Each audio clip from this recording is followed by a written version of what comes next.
誒，頂住，咁你想點先？我要求個位俾老人家，你當聽唔到，冇家教，OK？我當你唔識睇字，你都識睇圖畫。邊個話你嘅藥啊？你問一問，點啊？誒，頂住。你冇倚老賣老啦，講真。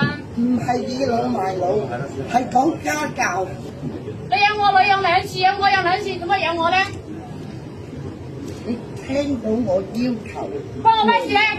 點解唔關啊？你哋錯。你冇倚老賣老唔關我事。第一，我冇霸住你個位，你冇資格養我。報警啊！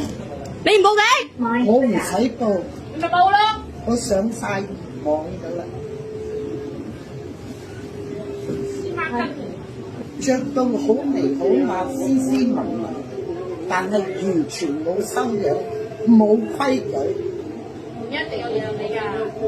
你話嚇？咁我哋唔係講攰唔攰嘅問題，咁我係講俾老人家、俾細路哥坐得。我哋唔係細路嚟嘅。細路哦，我哋唔係細路嚟嘅。你係細路係咪啊？唔係，我係老人家。咁你唔去揾人哋坐，咁多包座，你非要揾我哋去坐？長輩原來長輩大晒嘅。唔係大晒，但係指明，甚至乎喺內地啊，你搭地鐵都有呢個規矩。我唔知你邊度。哇，就係啊！我哋明明我哋都係小朋友嚟嘅喎，我哋明明坐住先嘅喎。